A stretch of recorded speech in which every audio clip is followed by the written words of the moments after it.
Blog Talk Radio.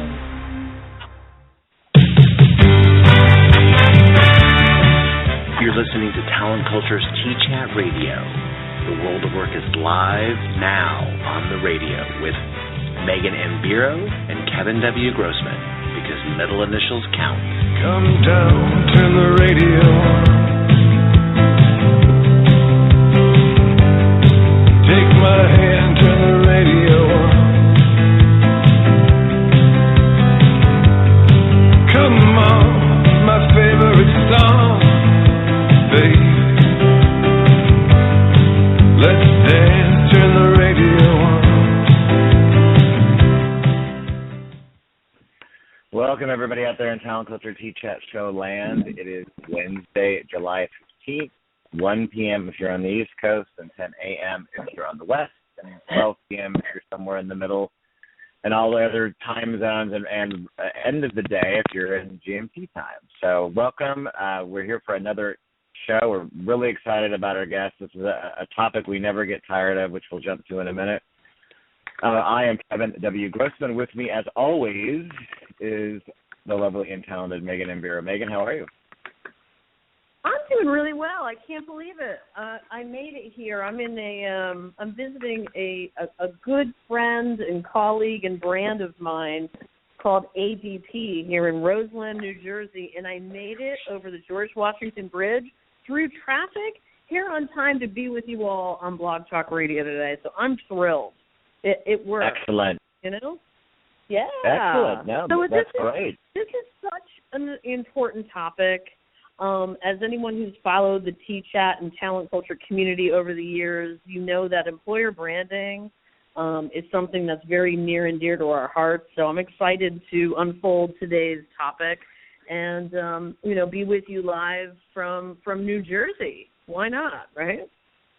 Absolutely. And I'm live from Froggy, Santa Cruz. We've had a nice run of warmer days here, but now it's foggy and overcast, which is normal for this time of year. And but I had a lot of fun. What's that? We here in New Jersey, New York, and Connecticut, kind of the tri-state area where I'm from originally, are really used to the humidity. We have about 80% humidity in anywhere from 80 to 90 degrees. So you all there out in Cali should feel lucky you're not here right now, because it's stifling. Well, that is one thing that I do not ever wish upon anyone, especially myself. So I feel for you, empathize, except right in the green room, I was talking with our guests before we got started about the at-the-pump gouging that goes on in California, and gas prices are jacking up again, which is it's another story for another time. But, hey, let's get to it. To the topic at hand. First and foremost, let's thank our friends and sponsors. We want to thank, of course, Dice, Jive, TalentWise, Hootsuite, IBM Career Builder, PeopleFluent, Smart Search, our social analytics partner, HR Marketer Insight, and, of course, a shout-out to the Candies.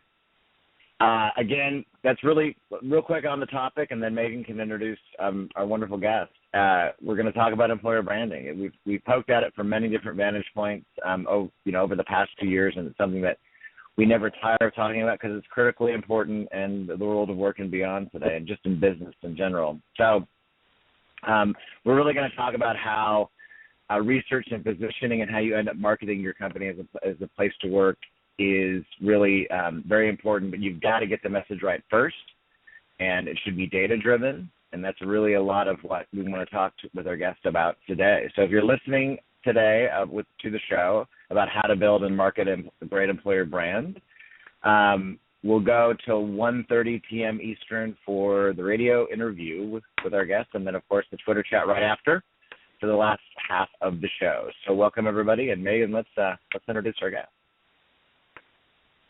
Hey, I am really, really honored to have a friend and colleague who both Kevin and I have known for many years by the name of Susan Lamotte.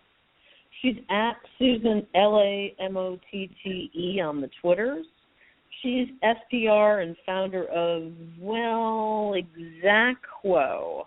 And she's going to chime in later and let me know a little bit more about that name. I'm a little curious about that, actually, which is a workforce consultancy.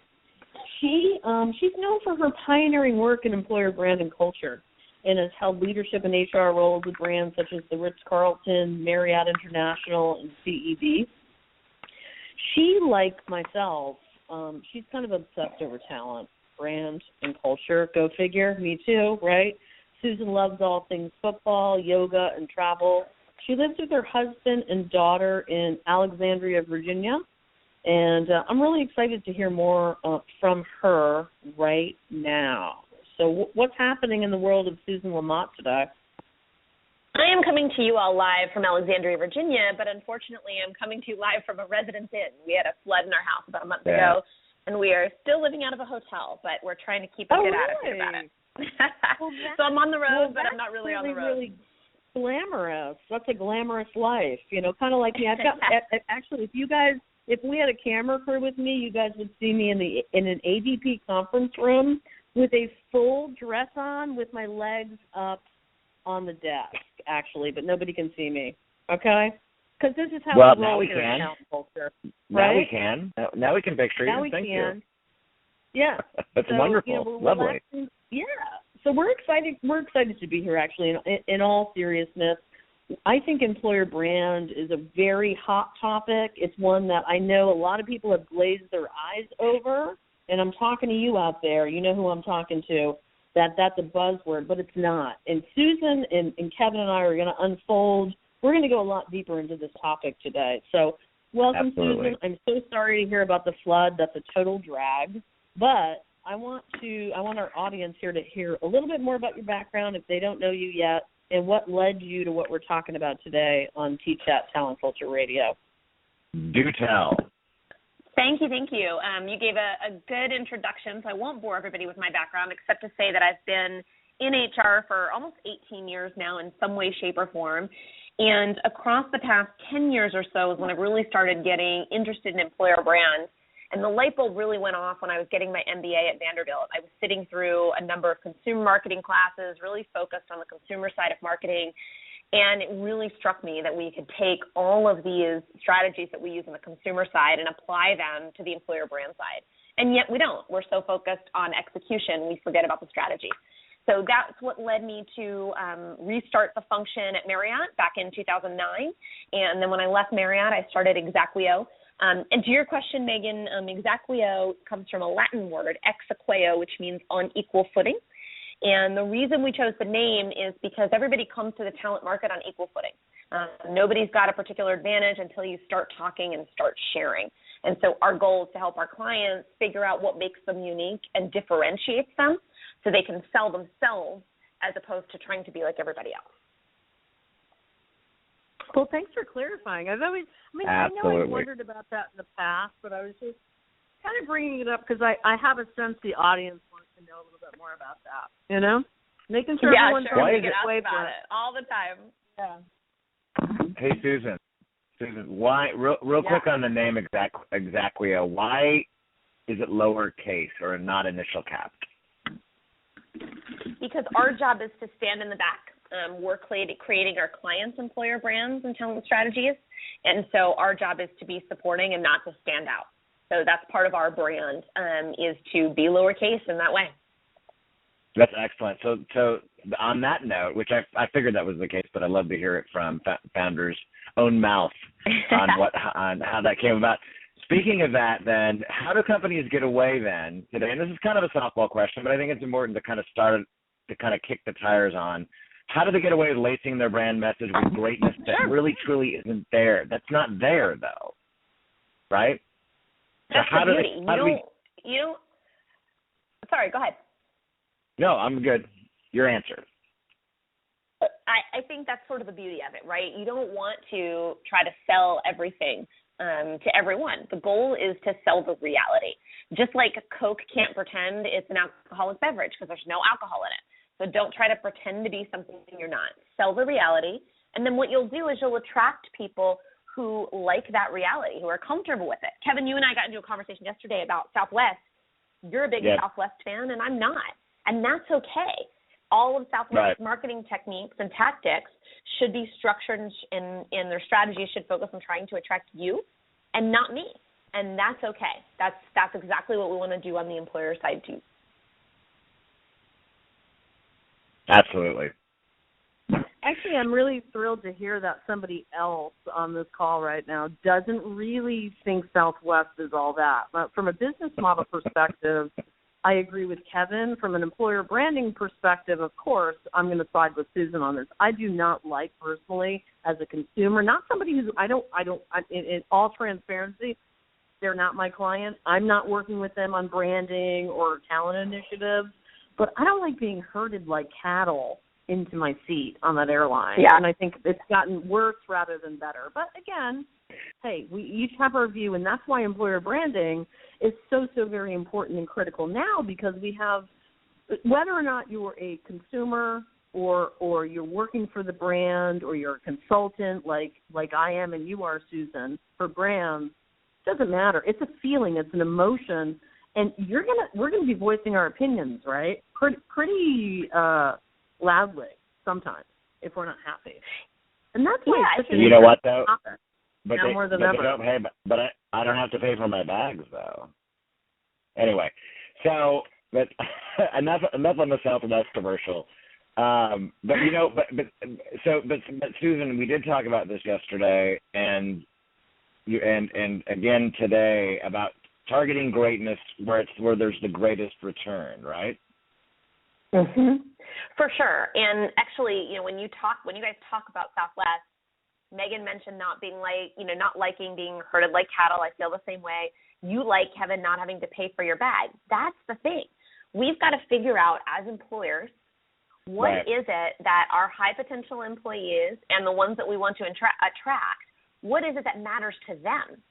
And make sure we're offering that. We can't sell something that doesn't exist, but make sure we're offering that and build our brands and our culture around that, and not try to be everything to everyone, but really focus on, again, what matters to those individuals. Yeah, absolutely. So based on the companies can I tweet and do a radio show at the same time? Is that possible? No, go. Well, I was waiting for you to jump right in. I know you were. I know you guys had that awkward pause where it's like, is she coming back on? Well, I am, but I'm just getting used to my conference room here at ADP. And by the way, a shout out to my friends over at ADP. I'm in the United States conference room, and the branding over here is looking fairly nice. We've got the red, of course, that everybody would expect from ADP, right? With a little gold kind of mixed in, and I've got a whiteboard here in case we get busy on employer branding. So, anyways, carry on. I'm going to be over here on my whiteboard at ADP, just making sure we've got our ideation. Let's that's what it's all about. Megan. Start drawing what that you do at conferences, or we could do the cartoon sketch like we there got. You have it. That would be fun. It all begins right here on the T-Chat radio show. You never know what you're going to. What's going to unfold here, right? Exactly. So listen, Susan, let's jump to this next then. And we touched on this as well in the preview, but I know Megan and I wanted to really hear it from you as well. Based on all the work that you've done today, then, what are the first steps that organizations should be taking to building a real employer brand that will help eventually drive all the buzzwords we talk about, engagement, business results, et cetera? But what are the first steps they should take, regardless of maturity? Yeah. Understanding, do you even have an employer brand? And it's funny because there's so many great companies that are doing some really wonderful executions, but I'll stop them and say, hey, well, what's your employer brand? And I'll get a number of different answers. I'll get, whether it's recruiters, employer brand leaders, hiring managers that sort of stammer and are not really sure. Now imagine if you asked a marketer that question. If you asked someone on the marketing side of Procter & Gamble, what is the Pampers brand? They have a really specific brand mantra, and they're going to tell you all about that, and they're all going to be consistent, they're going to be aligned, and it's going to represent the product. So the first step is to really do an assessment, where are you, so that you can determine, okay, how much strategy work should I be doing before I get into execution? But unfortunately, we all kind of like the sexy part of execution, right? We like social recruiting. We like doing cool campaigns. And we forget sometimes that even though that's a little bit easier and often cheaper, that it can really hurt you in the long run if you're doing all of that, but you don't really have a defined strategic employer brand. How do you start getting that data then? Meaning, and again, there's different ways to do it, right?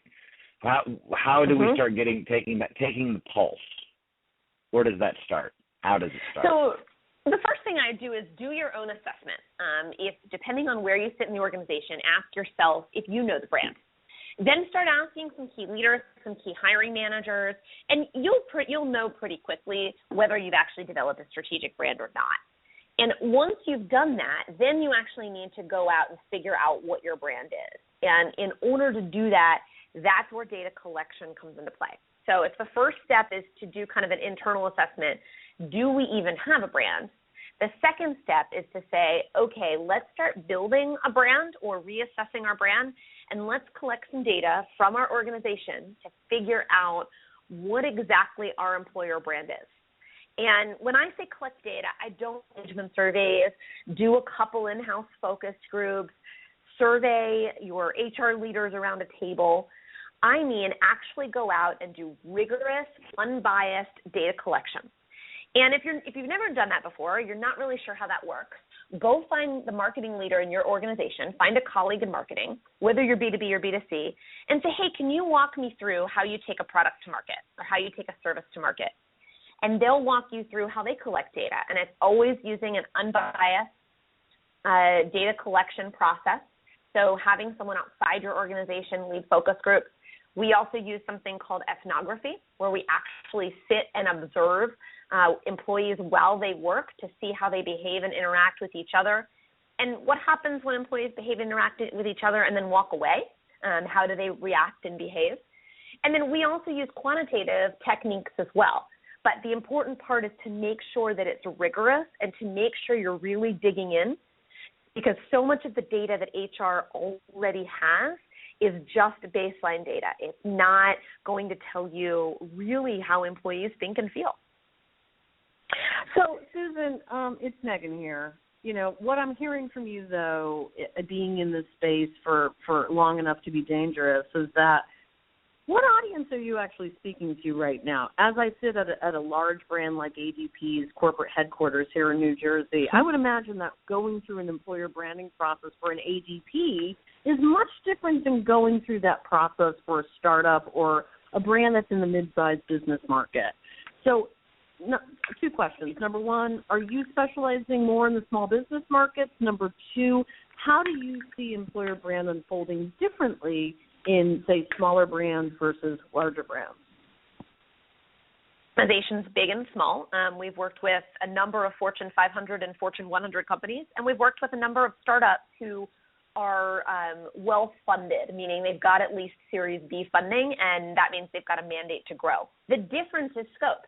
The process is the same. You still want to assess do you have an existing brand, so you know where you're starting from. You still want to go and collect the data, and you still want to build a foundational employer brand, just like you would build a consumer marketing brand. The difference is the scope and the size. With some of the smaller organizations that we work with, we're doing fewer focus groups. Our ethnography approach is less intrusive and less strong, and the data collected isn't as broad or robust because the organization is smaller. You want that data to be representative of your organization's scope and size in terms of the kinds of people you're hiring for, where you're geographically located, et cetera. But the process should be the same. And I think that's why some smaller organizations sometimes are a little bit more successful, because it's easier for them to get approvals to say, hey, we're going to run with this. We're going to do this data collection piece. We're going to build an employer brand. But I went through the process and built the foundational employer brand for Marriott International, and that's a global Fortune 500 company with more than 100,000 employees. So if I can do it there, you can do it at any company, big or small. Okay, so I'm going to play the devil's advocate, and then Kevin can chime in. I think there's a caveat here, though, Susan. I think you can, but is leadership willing to actually invest in this, number one, and give support, number two? Those are two very key things when it comes to culture actually supporting employer branding. Just my 2 cents. think devil's advocate is where employer brand starts. And then what happens is you'll get an executive that either starts to, one Saturday afternoon, stumbles upon their company's reviews on Glassdoor, or sees what a company like Marriott has accomplished since 2010, now having an employer brand and communications team of 14 people. And recognizing the actual impact that a strategy like that has on the bottom line. Where we often most see it with our clients and in my in-house experience is that the need comes from growth areas. So, for example, a large company might be expanding its business into a particular geographic region where their employer brand or their company brand is not as well known. And they'll start recruiting, and all of a sudden it becomes this awful, arduous task to recruit. And they're spending so much money, and they stop and say, what can we do better? And that's always a good in for employer brand leaders to say, hey, we can help you here, but we need to have a broader strategy. I think we're past the point where leaders are writing employer brand off and saying no big deal. But unfortunately, where we are is people are seeing execution as the silver bullet instead of looking at their colleagues in marketing and saying there is a business strategy and strategic plan in the sense of how you actually develop an employer brand. So, no, and good questions, Megan, as well, and good response, Susan. So a little bit more on the difference, I guess, the kind of the nuance, or even more than nuance, between rebrand and branding from the ground up. Because, and again, I understand that the process is going to be similar. It can be scaled depending on size of organization. But when, a lot of larger organizations, and I know we just went through the PeopleFluent one early last year as well, I'm doing a lot of the things that you've already outlined in this interview today, which was a good thing with the focus groups and the interviews and surveys, and even the observing folks in the wild, which I love. That's my anthropology. That was my minor in college, was anthropology. But the rebrand. So that a lot of larger organizations do that, right? Every few years. HP is rebranding, or a variety of different, well-known brands rebranding on some level. How do you see companies, and how do you recommend they deal with what I'll call brand debt, like technical debt in software? You know what I mean? That legacy that's just there. Uh-huh. How is that something that, or is it still the same process? Still the same process, but what the data often tells you is how people perceive that brand debt. So part of the challenge, and I actually have a post up on hrexaminer.com today about making assumptions. Part of our challenge with employer brand is we're often building brands or rebranding based on assumptions, what we think the brand debt is, or what we think the problems are with our brands. So you've got to look to the data first and see, do people actually think, internal and external to the organization, perceive your employer brand the way that you think they do? Then if you do, then you can develop a strategy to address it.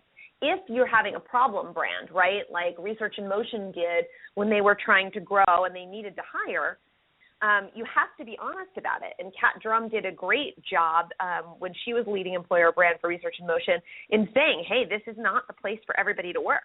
It's a really difficult time here, and we as a company may not survive. But if you like a challenge, you don't need stability, and you want to potentially be a part of something really cool, this is the place for you. So part of it is being honest and attracting those people. If you're rebranding because you're in the process of changing or evolving your culture, maybe you used to be a terrible place to work and you're not anymore and you want people to know that, then you've got to be open about your story. You have to understand from the data how existing and tenured employees, how their careers have evolved. How did they feel then and how do they feel now? And how can you tell that story? And then for new employees, why they were willing to take a chance on you.